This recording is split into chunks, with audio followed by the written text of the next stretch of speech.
grab your wife, grab your kids, grab your dog, grab your mama, grab your dad, and grab your snacks because we got 2-topic episode. Strap that seatbelt on because we got a lot to talk about today. First, starting off with Cody Crowley was forced to withdraw from his IBF welterweight title fight against Jaron Ennis on July 13th. It seems that his doctors has told him that he's not medically clear due to a fluid accumulation in his right eye. You know what I mean? So now they're saying that he's not able to participate. He's not able to fight. We've seen how this situations do in the past with eye surgeries, retinas, etc., etc., etc. A statement came out, says, today I met with my eye surgeon who performed double eye surgery on me in November of 2023. Crowley is 31. He wrote in his post, while I am pleased that my eyes continue to improve and heal, it still does not meet the minimum requirements set forth by the Pennsylvania Athletic Commission. Ennis will still defend his 147-pound title on that date, and a replacement opponent is being sought, sources told ESPN, and this is from yours truly, Mr. Mike Coppinger. Without further ado, let me get my little take on this. I really actually wanted to see this fight. Low key, you know, I like the energy that Cody Crowley was bringing to the press conference. It seemed like he was relaxed. He seemed like he was calm, even in the Philly, you know, area. It just seemed like he was relaxed. It just seems like he really wanted to be there. And as far as Jaron Ennis, you could tell Jaron Ennis is ready. You can tell Jaron Ennis is hungry. We know what it was like for him at 147 trying to get to certain kind of fights. Terrence Crawford. We know how that goes, but it's okay though. He's moving to 154, right? So we understand the situation that Jaron Ennis was in. And at first I was kind of upset because I didn't want this to kind of like hurt Boots in a way. I was like, man, I hope Boots get his shine. I hope he gets his moment. I hope this fight doesn't get postponed or thrown away to the point where Boots has to wait for another few months or sadly maybe a year. But, you know, now that he's working with Eddie Hearn and he's working with Matchroom, I feel like I don't have to worry about that. I feel like with somebody like Eddie Hearn and Matchroom, I feel like I can trust them to provide a consistent base schedule of fights for Jaron Ennis. But as far as Cody Crowley, look, man, no shame in it at all. Look, surgeries happens, injuries happens. It's not your fault. It's nothing you can control. There's only certain things you can control with your body. Certain things is controllable. Some things is uncontrollable.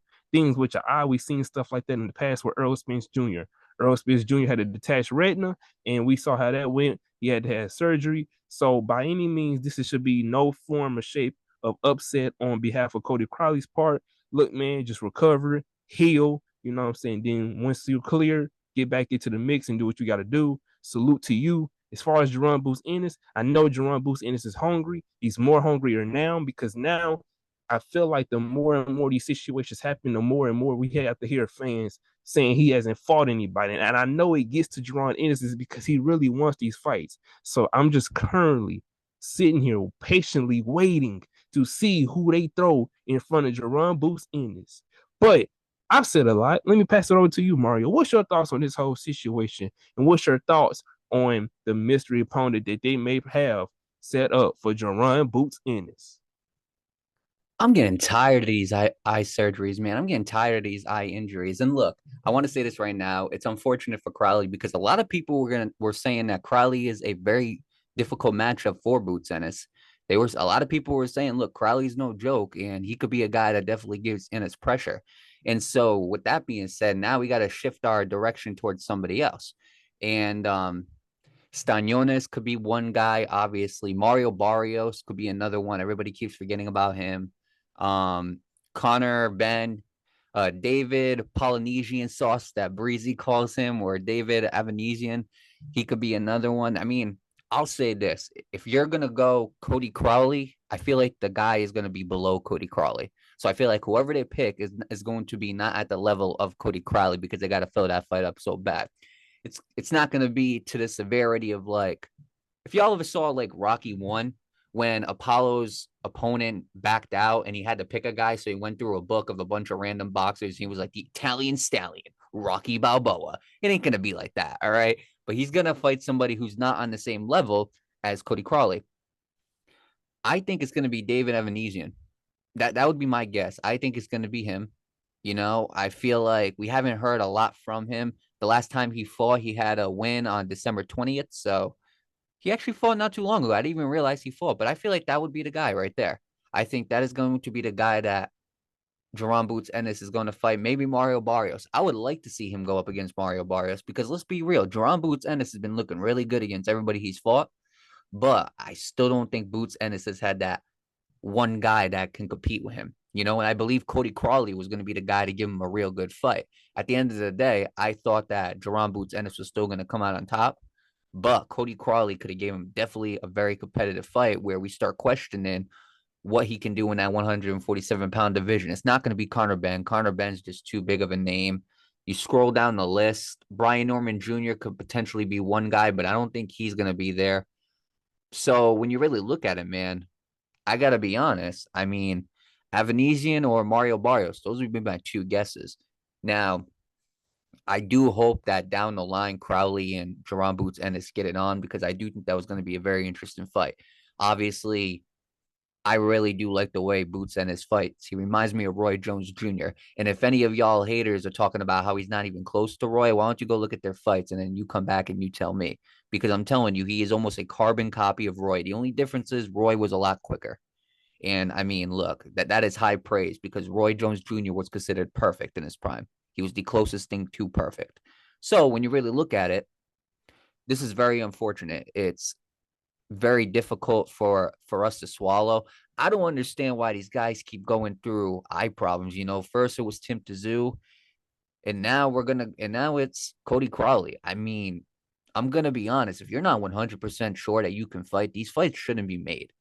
You know, I'm if I'm a fighter, I am not agreeing to any fights until I know my body's 100%. So that way there's no excuse. So that way we don't have news coming down the line saying that these guys aren't fighting because my eye is hurt. And look, I know that's going to lead to a lot of people saying, well, this guy's ducking. Look, you can say I'm ducking all you like, but I'm not fighting you when I got a handicap. Because at the end of the day, that doesn't help me. And that certainly doesn't help the guy that he's fighting. It's just going to be an asterisk on a fight.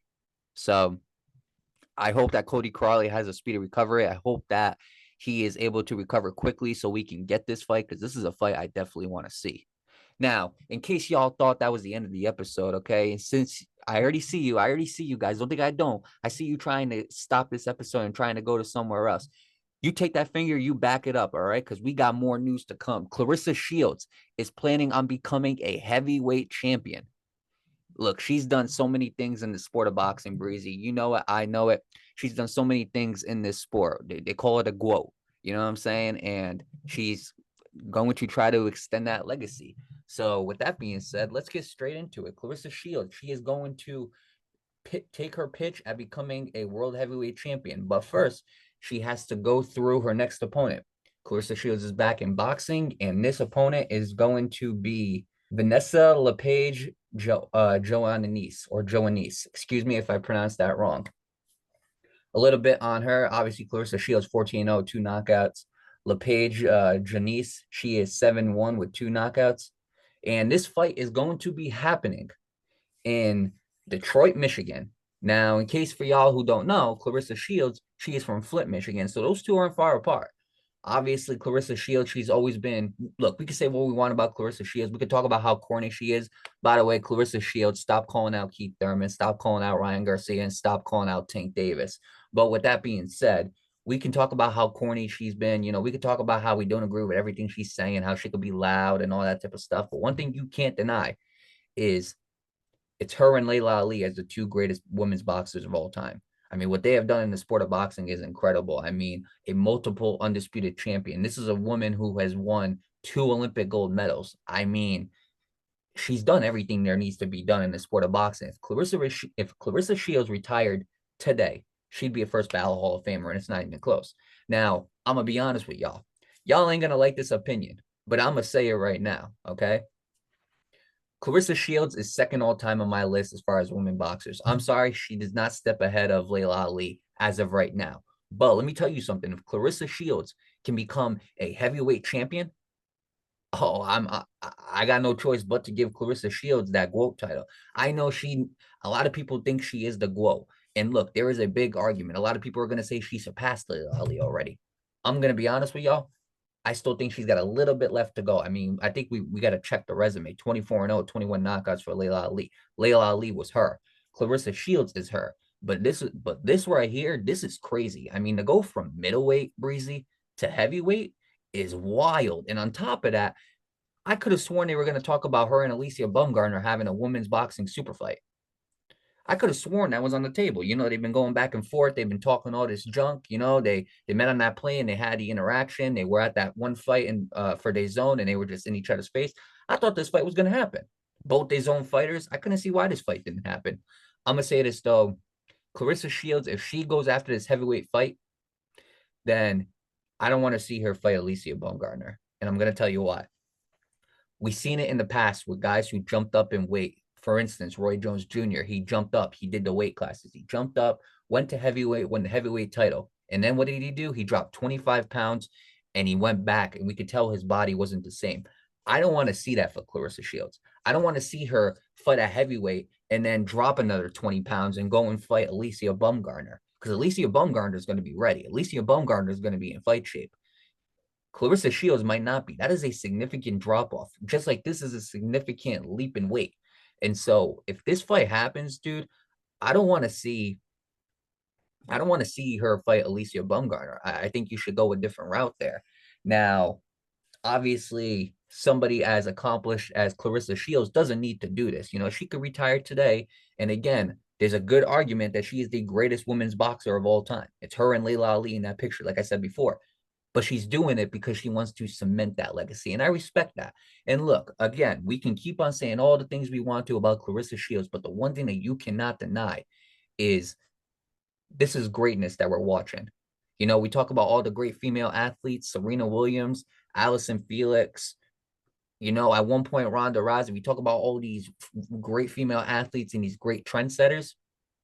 You better put Claressa Shields on that list because she is one of them. And you know what, Breezy? I can keep on going on and on about Claressa Shields, but then my boy Breezy over here wouldn't be able to talk. So you know what? Let's pass it on to Breezy. Your thoughts on Claressa Shields fighting for the heavyweight belt against Vanessa Lepage Joanisse. Props to Claressa Shields for jumping up that much in weight. Now, look, here's the thing. All right, I got something to get off my chest, okay? Claressa Shields, one of the most decorated women's fighters in today, okay? And what I like about Claressa Shields is she's not afraid to express how she feels, her boldness, how willing she is to get in the ring, how willing she is to step in there with all kinds of competition. The only thing we ask from Claressa is to focus on women. Okay, that's it. That's it. Leave Keith Thurman alone. All right. Somebody said Keith Thurman's still trying to find his braids, and he's trying to find a way to get out of a Jaron Boost in his fight. Leave Keith Thurman alone. Keith Thurman got his issues alone. Leave Sean Porter alone. Let him wear the size 20 shoes and do his little commentary. Leave Triple G alone. Triple G somewhere. We don't know. Leave them folks alone. All right. We respect everything you did in the sport of boxing. You are a decorated fighter. You get your props. You deserve your props. You deserve every certain amount of credit you can get. And the thing about it is, I don't know why she's doing it. Like I said, I respect it, but I don't know why she's doing it. It's not like people are not giving her flowers when it comes to women's boxing. I think sometimes when she see other men get the uplifting, it's just kind of like, where's mine at? But it's like, you still get that though. But here's the thing. Props to her for also stepping in the octagon. You don't know too many boxers, let alone a woman boxer, get in the octagon. She's done that also. Claressa Shields has a lot to be proud about. But I don't understand like all these like, personal hidden feelings that she's saying about sexism with this and that. Like, that's not the case, Claressa. You know what I mean? Like, boxing appreciates you for what you have done and whatnot. Just stick to what you do. And because look, there's people out here saying that you are the greatest woman of boxing of all time. That's what they're saying. Whoa, greatest woman of all time. They're saying that already. So, you know what I'm saying? You don't like I said, it's much respected, but you don't have to take this leap and bound. You don't have to. Middleweight to heavyweight, that's a huge jump. You know what I mean? That's like going from Johnny Bravo to the Michelin tire man. Like that's a lot of weight to put on. I'm just saying that's a lot of weight. That's a lot of weight. You know what I mean? Like, we appreciate everything you've done for the sport of boxing, but just know your work is appreciated. Everything you've done in the sport of boxing is appreciated. Your flowers is out there. Your flowers is being given to you. But you don't need to take all these unnecessary routes and whatnot. Just continue to do what you do, Claressa. And I'm telling you right now, is all the praise and shine is there. Just continue to do you. And I agree with Mario. Because if you go up and weight and try to drop it, your body's not going to be able to handle that. You know what I mean? And it's like, you gotta understand too, like, 2 knockouts. I'm just saying, like, this is not nothing easy light work. And I'm not saying she can't do it, but this is a huge challenge from middleweight to heavyweight. That's next level.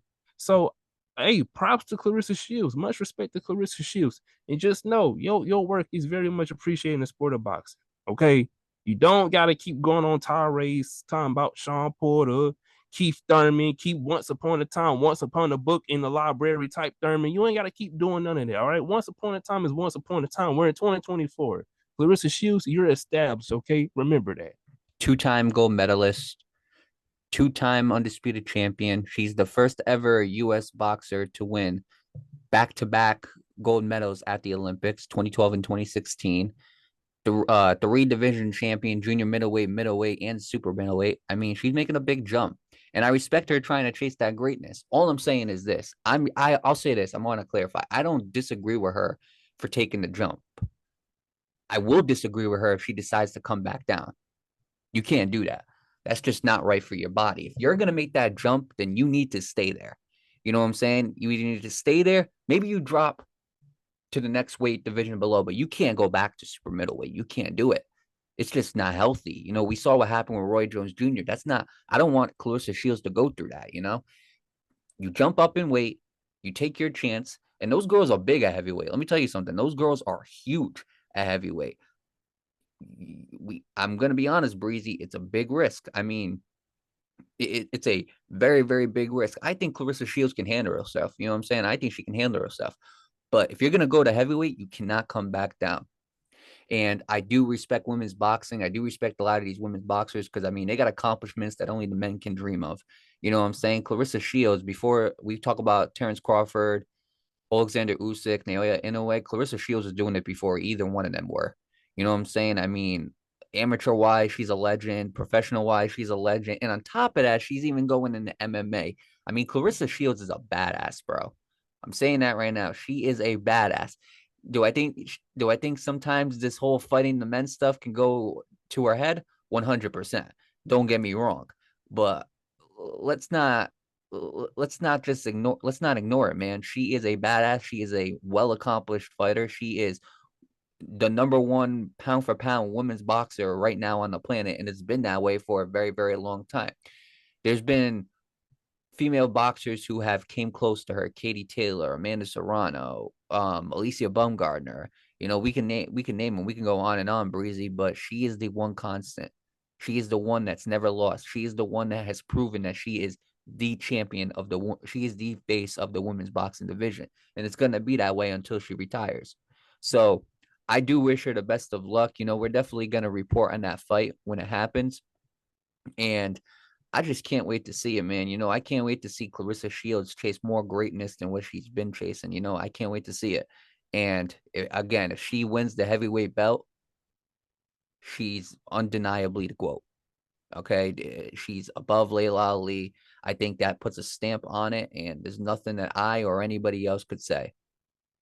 With that being said, let's close this out, Breezy, okay? We usually tell you guys to like, share, comment, subscribe. That's boring. What we're going to tell you is go check out our recent videos. Go check out Dimitri Bivol versus Artur Beterbiev. I'm telling you guys, you don't want to miss it. All right? If you stayed here this long, go click the next episode, all right? It's the Puncher's Point. Make sure you guys go check out the previous episodes as well. You do not want to miss it. We're going to keep on bringing the excitement. We're going to keep on bringing the heat because we are the Puncher's Point. And with that being said, if you didn't hear it many times before, this is the one thing that we are going to say on repeat. Stay on point with the Puncher's Point.